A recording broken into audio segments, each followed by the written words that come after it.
Olá, seja muito bem-vindo para mais um Estudo Central, onde a Palavra de Deus é aberta e o Espírito Santo é derramado sobre você e sobre nós que estamos aqui no estúdio. Antes de entrarmos no tema, gostaria de fazer um convite especial para você. Curta esse conteúdo, compartilhe esse conteúdo e se você ainda não é inscrito no nosso canal, aqui da Igreja Adventista Central de Sorocaba, faça isso, se inscreva no nosso canal nesse momento. Eu gostaria de mandar um abraço para algumas pessoas que têm nos acompanhado ao longo de todos os programas. E o nosso abraço hoje vai para Edna TM. Edna, receba aí nosso carinho. Vai também para o Carlos Ramon. Carlos, muito obrigado por estar sempre conosco, viu? O Donizete Bonifácio, lá de Curitiba, no Paraná, também tem nos acompanhado. Muito obrigado por estar conosco.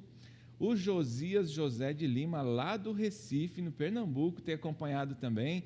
Olha, não deixa de compartilhar esse conteúdo aí com seus amigos, viu? E o João Cavaco, de Lisboa, Portugal. Olha só, né? Nosso programa está alcançando além mar.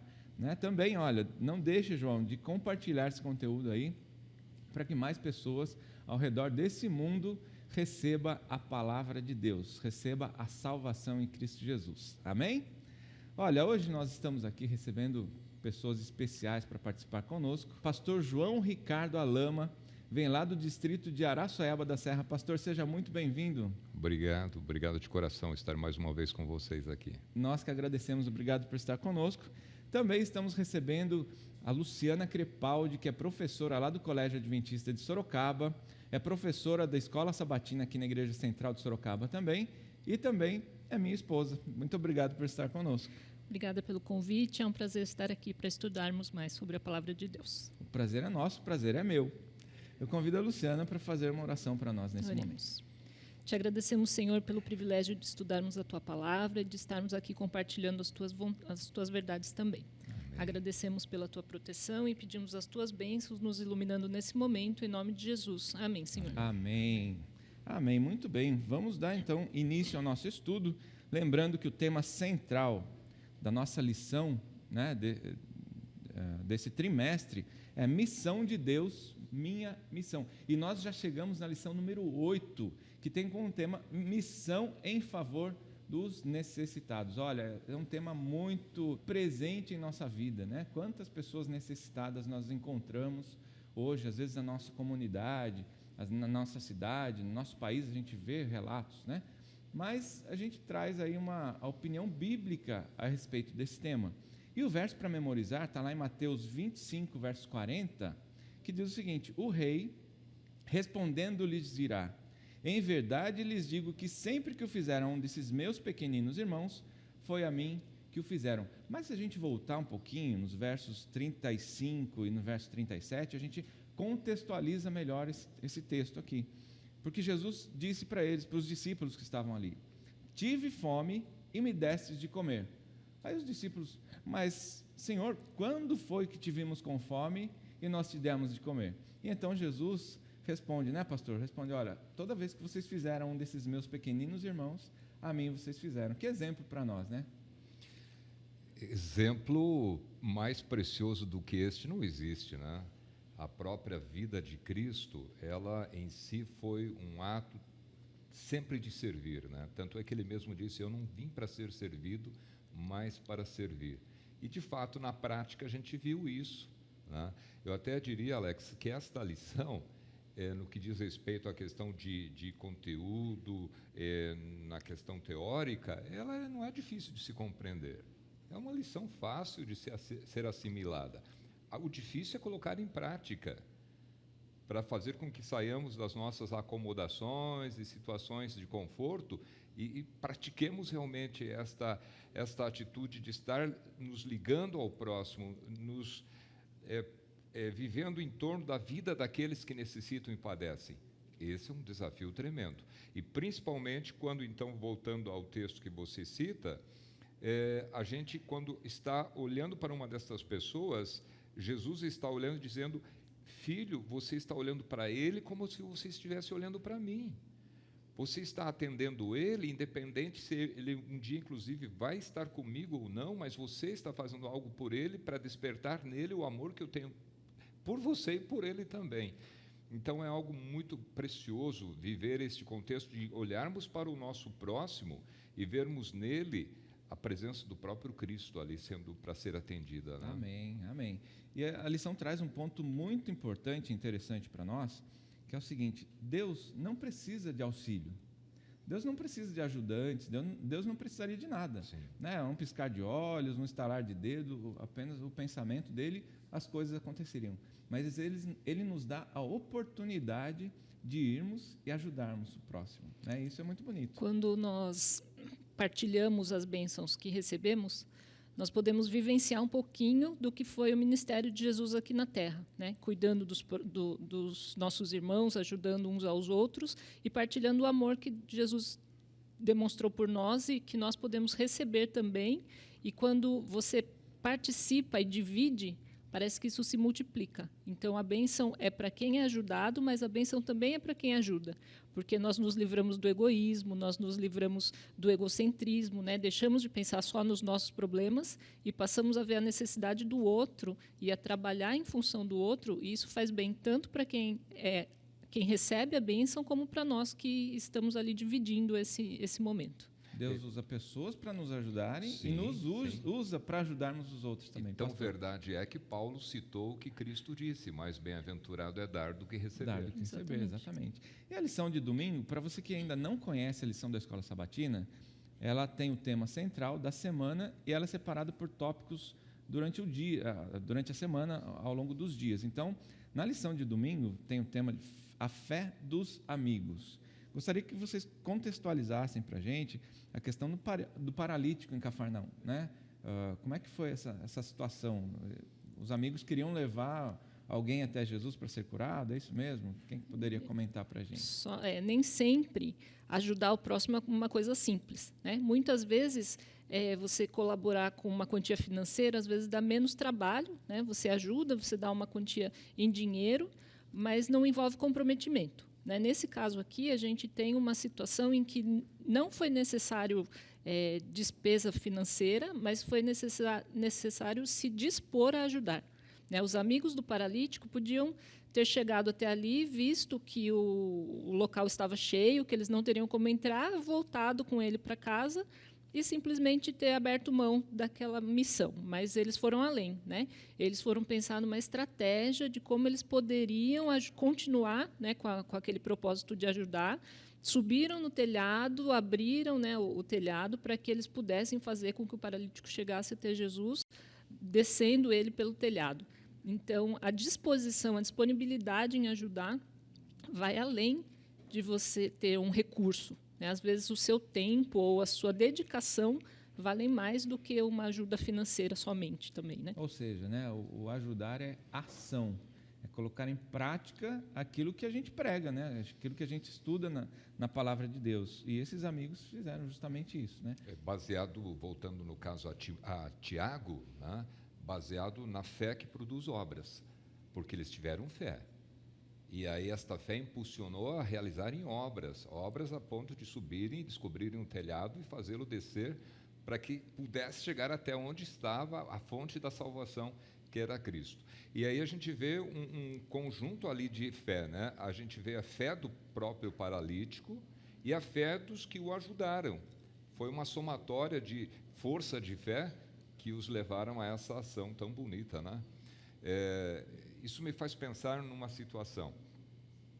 A gente precisa estar realmente muito presente em termos de fé e comunhão com Deus para enxergar estas coisas ao nosso redor. Exatamente. Porque senão a gente vai passar desapercebido e vai ver situações que poderíamos ser úteis e simplesmente não vamos enxergar. Vamos passar por alto, batido, como se tudo estivesse normal, tudo estivesse tranquilo, e sendo que não. Que há muitas vezes pessoas ao nosso redor, em torno de nós, que não só estão enfrentando, como a própria lição vai mencionar em outros momentos, questões financeiras, questões de saúde, mas existem outros problemas a mais que elas estão enfrentando mesmo sendo ricas. Então, é uma situação de estarmos atentos a isso, né? E vivendo essa questão. Isso me lembra muito de Mahatma Gandhi, né? Conta-se, fato que se deu com ele, eu não sei até que ponto de fato isso ocorreu desta forma, mas diz a história que uma mãe foi até Gandhi e chegou para ele e disse: Gandhi, eu quero que você dê um conselho, uma orientação para o meu menino, para o meu filho. E ele disse: pois não, mãe, o que se passa com seu filho? Ele está comendo muito açúcar, come muito açúcar. Gandhi pensou um pouquinho e disse assim: traga seu filho daqui, e aí ele citou o tempo, lá não sei se 15 dias, um mês, traga seu filho daqui uns 15 dias. Aí a mãe, sem entender, foi embora com o filho, e depois, então, destes dias, ela voltou. E ela voltou e disse: já estamos aqui de volta, Gandhi. E agora, o que você pode falar para ele? Ele olhou para ele: menino, não coma tanto açúcar, não faz bem. Aí a mãe olhou para ele: mas só isso, Gandhi? Você fez nos esperar tanto tempo para falar só isso. Ele disse: é que naquela época eu também comia muito açúcar. Tá certo. Né? Então, em outras palavras, Deus nos quer primeiro transformar-nos para podermos ser úteis aos outros. Para vivenciar, né? Vivenciar o amor. Exatamente. Né? Fazer o bem ao próximo. Baseado naquilo que já estamos vivendo. Naquilo que já está vivendo. Mas nós só vamos conseguir, né, perceber essa necessidade do próximo se a gente tiver um olhar atento para tirar o foco da nossa própria vida. Né? Então, se nós vivemos num mundo egoísta, onde a nossa única necessidade é o nosso bem-estar, a gente vai ter pessoas ao nosso redor, muito próximas, né? Passando por dificuldades, às vezes necessitando de uma palavra de conforto, ou de um abraço, ou de um auxílio, né, material também. Mas a nossa correria, o nosso dia a dia, ali, o nosso egoísmo de correr atrás só dos nossos próprios interesses nos impede de enxergar a necessidade do próximo.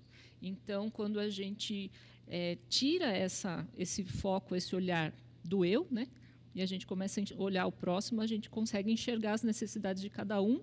E é uma maneira também de nós orarmos, pedindo para Deus abrir os nossos olhos, para que a gente enxergue essa necessidade, para que a gente olhe o próximo com amor e com atenção, para poder atendê-lo conforme eles vão precisando.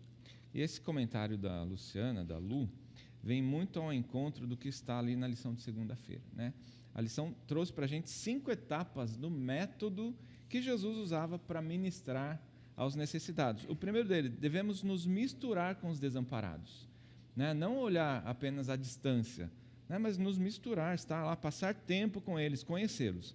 Em segundo lugar, precisamos mostrar compaixão. Né? Demonstrar preocupação real, né? Com amor, como o pastor falou, com amor, demonstrar compaixão para aqueles que estão precisando. E isso é muito desafiador, né? Como a Lu falou, às vezes o nosso egoísmo, ou até mesmo as nossas necessidades de cuidar da família, de cuidar do trabalho e tal, a gente acaba deixando de lado alguns cuidados com o próximo. Em terceiro lugar, o terceiro passo é ministrar as necessidades das pessoas. É preciso agir para suprir as necessidades dos amigos ou estranhos. Quarto passo aqui, estou já fazendo um apanhado da lição de segunda. Ganhar a confiança. Ganhar a confiança. Né? Como é que a gente ganha confiança? Demonstrando amor, né? Agindo com amor. E por último, né? E quem sabe o mais importante, apresentar a Jesus, apresentar a salvação a esse meu amigo, a esse meu irmão. E eles estão dizendo: olha, muitas vezes essa pessoa não vai aceitar a Jesus, mas independente de aceitar ou não, a minha missão é fazer o bem, claro, é ajudar o meu próximo. Mas né? Muitos de nós fazemos exatamente o contrário. Né? A gente começa pelo último passo, que é a pregação, a palavra falada, e aí aquela pessoa não está preparada, porque ela está passando por uma necessidade que talvez tire o foco dela em receber a palavra. Né? Então, talvez se ela estiver passando uma enfermidade, ela não vai ter o ouvido atento para ouvir palavras de Deus. E aí, quando você o ajuda a suprir essa necessidade, a cura da enfermidade física, como Jesus fez, e aí depois ela vai estar com o coração aberto para ouvir a palavra. Mas nós fazemos ao contrário. Né? A gente começa pela pregação teórica, tenta um convencimento, e aí talvez depois vá, né, cuidando dos outros passos. E o método de Cristo é ao contrário. A gente primeiro supre aquilo que a pessoa precisa, conquista a confiança, adquire essa confiança, né, com um relacionamento, para depois apresentar uma mensagem de salvação, que vai ser aceita ou não de acordo com a posição de cada um. Sim, e a prova de que este método de Cristo é eficaz, é perfeito, basta ver as próprias estatísticas. Hoje, você, ao fazer uma análise, você vai descobrir que a maioria das pessoas que aceitam a Cristo, elas vêm por intermédio deste método. Amizade, companheirismo, granjear-lhes a confiança, passar tempo com elas, enfim, estudar a Bíblia com elas, e aí chega a decisão neste sentido. Vá a uma igreja e pergunte quantos estão aqui que vieram através da escola, através do hospital, que vieram através disso, aquilo. São poucos. Mas quando se pergunta quantos vieram aqui através de um contato com um amigo, um familiar, a maioria levanta a mão. Então, o princípio do método de Cristo é realmente eficaz, né? Relacionamento, né, pastor? Fundamental. O relacionamento. E olha só, a lição segue falando de um tema também muito importante e muito atual, a respeito dos imigrantes, né? Refugiados e imigrantes. A estatística diz que aqui no Brasil há cerca de 1,5 milhão de imigrantes. Desse 1,5 milhão, 650 mil pessoas são refugiados, né? Estão aqui desalojados pela guerra, desastres naturais, Sim. ou buscando uma oportunidade melhor aqui no nosso país, né? 650 mil pessoas que saíram da sua terra e estão aqui com a esperança de encontrar algo melhor. Mas a gente sabe que muitas vezes esses nossos amigos, esses nossos irmãos, não encontram exatamente aquilo que eles buscam, né? Essa fonte é da Câmara Legislativa do Brasil, então é uma fonte, né, real, não é uma estatística real. E eles trazem para a gente que Jesus também foi um refugiado, né? Sim. Jesus foi um refugiado, porque ele nasceu em Belém, precisou fugir para o Egito. Não tem muito, a história não fala muito do que aconteceu com Jesus ali no Egito, mas a primeira dificuldade que foi encontrada ali com a família de Jesus foi um lugar para Jesus nascer, não é isso, Sim. pastor? A princípio, eu digo, essa questão no Egito não foi tanto difícil assim para Jesus, porque ainda ele era um bebezinho. Né? Mas, consequentemente, foi, porque seus pais enfrentaram essas dificuldades, né? Inclusive, numa das lições, a gente vai analisar e ver também a dificuldade que missionários têm além mar. Idioma, cultura, enfim, e, sem dúvida, aqueles que vêm para cá também, como você citou, destes que vieram para o Brasil. Então, assim como José e Maria encontraram inúmeras dificuldades no Egito para se adaptar à situação, mas Deus estava provendo o caminho, tanto que Ele os guiou para lá. E assim a gente sempre ora e imagina que Deus provê também meios para que pessoas saiam dos seus países, apesar que é duro, é sofrido, mas muitos às vezes até estarão tendo uma grande oportunidade de conhecer aquilo que não conheceriam lá, vivendo tranquilamente nos seus países. Eu, exemplo, quando eu fui pastor na região de Serquilho, Boituva, inclusive um abraço especial, né, para os nossos bons e queridos irmãos de Boituva, Serquilho e região toda, né? Lá nós tínhamos muitos haitianos que passaram a estar lá entre nós e muitos deles foram até a igreja. Alguns porque já no Haiti tinham conhecimento e eram até membros da igreja adventista, e outros porque não, estavam sendo acompanhados, assessorados. E eu percebi a luta deles, a dificuldade deles para nos compreender. Eu ia trazer a mensagem, eu pensava, e como é que eles vão compreender a fala deles lá? O francês, ou senão o idioma que eles praticam entre eles, que fugiu a palavra agora, o dialeto deles, enfim, né? Então eu percebi a dificuldade, mas eles se sentiam abraçados, eles se sentiam com carinho que a igreja os acolhia, lhes dava, apesar de tudo isso. Tanto é que foi a primeira vez na vida que eu experimentei suco de mandioca. Por quê? Porque novidade. Porque eu fui visitar entre várias famílias de haitianos que eu estive visitando, eu fui numa casa onde a senhora me recebeu com muita alegria e disse: pastor, o senhor quer um suco de laranja ou de mandioca? Aí eu pensei comigo assim, laranja ou mandioca? Bem, laranja eu conheço. Falei, mandioca não. Falei, manda o de mandioca, quero experimentar isso aí, né? É diferente, nunca bebi. E é uma delícia. É mesmo? Ela bateu com leite, mandioca especial lá feito, e ficou uma delícia aquele suco. Surpreendente. Surpreendente. E algo assim agradável de perceber a dedicação deles e o amor que a igreja tem ao abraçá-los e cuidá-los, né? Então, realmente, não é fácil, mas quando a gente segue e dá o segundo, terceiro passo, a gente consegue ver coisas lindas acontecendo, né? É verdade. A questão da cultura é muito complexa também, né? Às vezes, a pessoa chega num país e ela vem com os seus hábitos, ela abriu mãos, principalmente se ela vem como um refugiado de guerra, né, que teve que deixar para trás sua família, sua moradia, todo o seu convívio ali, ela já chega muito fragilizada, né?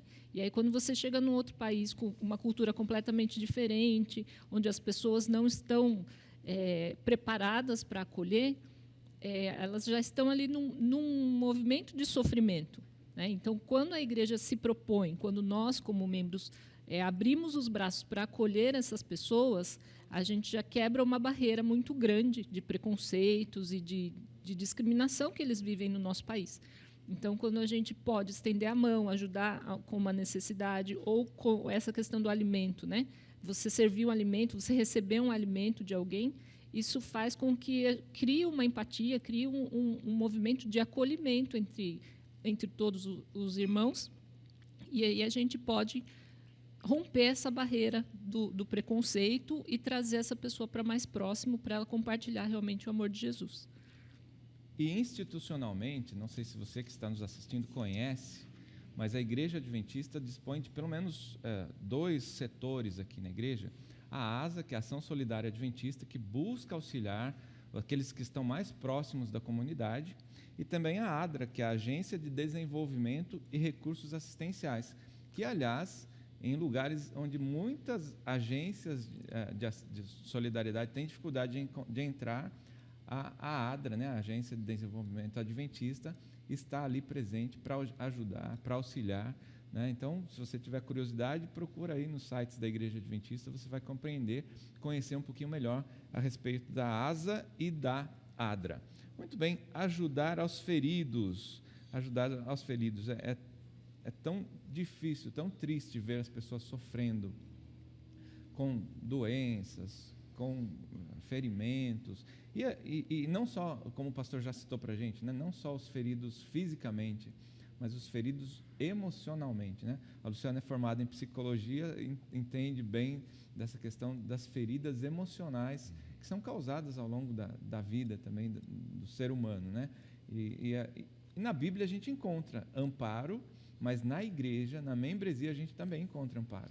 Se nós nos identificamos com as outras pessoas e nos colocamos no lugar delas, é mais fácil da gente entender a situação que eles vivem ali, né? Então, quando a gente se põe, abre mão dos nossos preconceitos ou dos nossos conceitos para nos colocar à disposição para ajudar sem julgamento, isso faz com que se crie um vínculo, né? Um vínculo de amor, um vínculo de carinho, um vínculo de cuidado, e isso faz com que as feridas físicas e emocionais sejam curadas com maior facilidade, assim como Jesus fazia com todos os que estavam próximos dele ali. Ele fez muitas curas físicas, mas eu acredito que as curas espirituais foram muito maiores, né? A quantidade de pessoas que ele curou espiritualmente através desse relacionamento, desse carinho e desse amor, faz com que os corações fossem quebrantados e abertos para a verdade da salvação.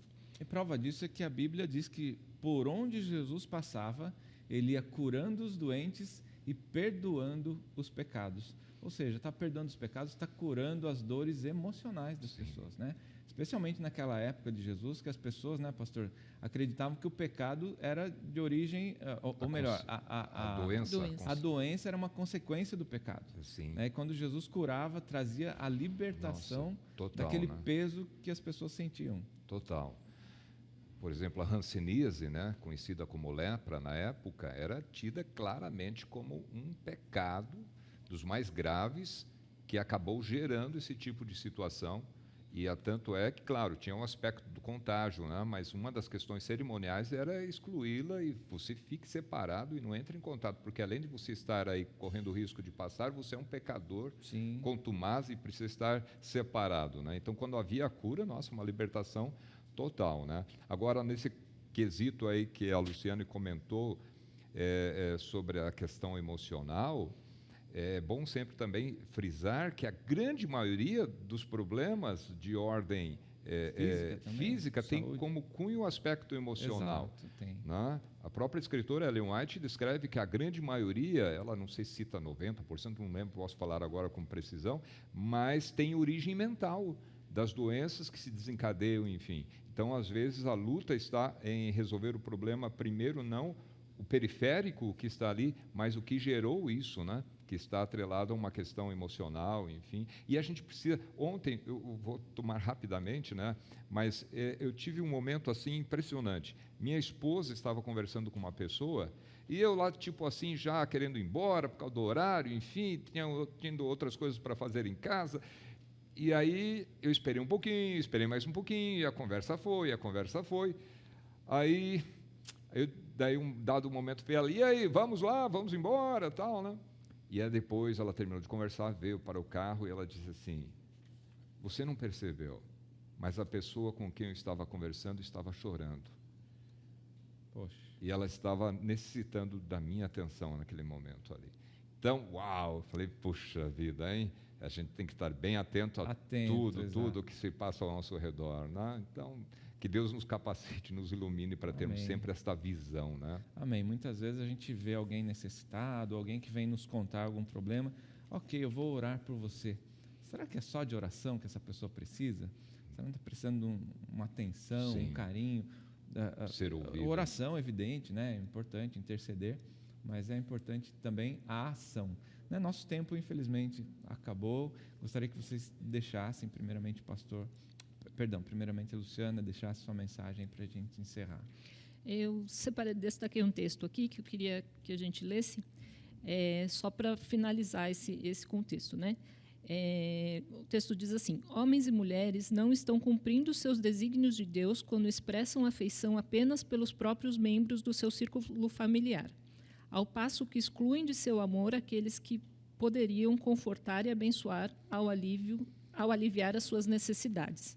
Então, que a gente possa ter essa visão, né, que todos somos filhos de Deus e que a morte de Jesus foi por todos os seres humanos, né, não só aqueles do nosso convívio, não só aqueles com quem nós nos relacionamos. Às vezes é difícil pensar que Jesus morreu por um assassino ou por uma pessoa que faz tanta maldade, mas ele morreu por todos.